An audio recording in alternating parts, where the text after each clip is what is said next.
మా దినాలు కోలి లాంటివయ్యా, మా దినాలు నీడ లాంటివయ్యా, మా దినాలు గడ్డి లాంటిదయ్యా, పువ్వు లాంటిదయ్యా, కుండ లాంటిదయ్యా, ధూళి లాంటిదయ్యా, ఊపిరి లాంటిదయ్యా, అయ్యా ఆవురు లాంటిదయ్యా. నువ్వు లేకపోతే నీ బ్రతకలేమయ్యా. నీ కృప కావాలి నా పిల్లలకయ్యా. నా దేవా, ఎవరెప్పుడు ఏమైపోతారో తెలియదయ్యా. దావీదంటున్నాడు, మా అంతం ఎట్లుంటదయ్యా? నేను ఇంత గొప్పవాణిగా చేసావయ్యా. నేను చనిపోతేప్పుడు ఎలాగ చనిపోతానని అడిగాను, అడగకూడదన్నావయ్యా. తండ్రి యేసయ్యా, యేసయ్యా, ఈ రాత్రి మమ్మల్ని స్థిరపరచండి నాయనా. తండ్రి, నా పిల్లల్ని స్థిరపరచండి అయ్యా. మా ఇష్టాసారంగా మేము జీవించకూడదయ్యా ప్రభా. మా ఇష్టం వచ్చినట్టుగా ప్రవర్తించకూడదయ్యా. స్తోత్రము తండ్రి, స్తోత్రమయ్యా. చెప్పండి అందరూ.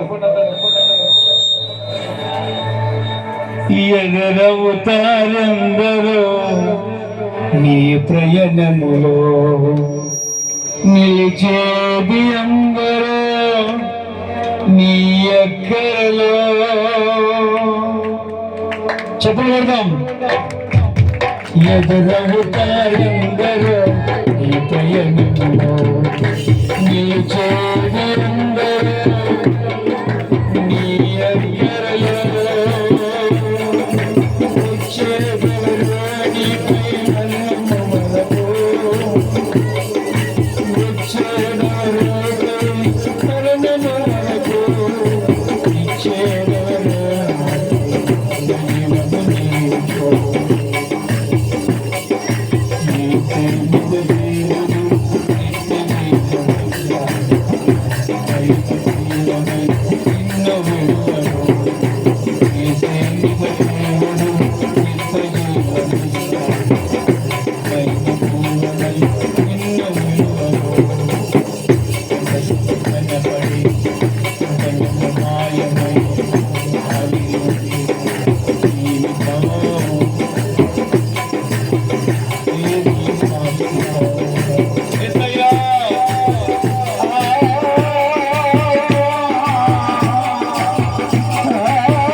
నిశ్చితమైతే మా పిల్లలు బ్రతికించు.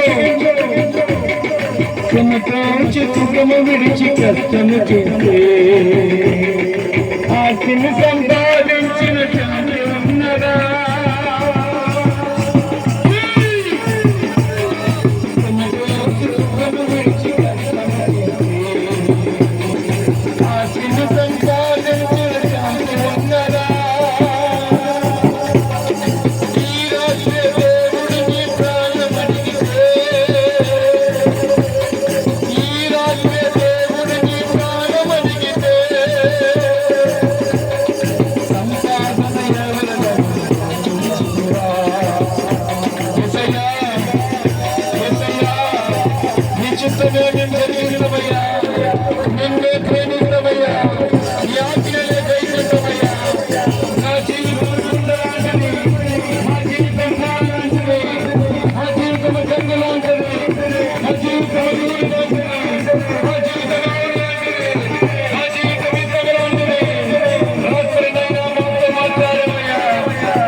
స్తోత్రం స్తోత్రం అని చెప్పండి అందరమ్మా.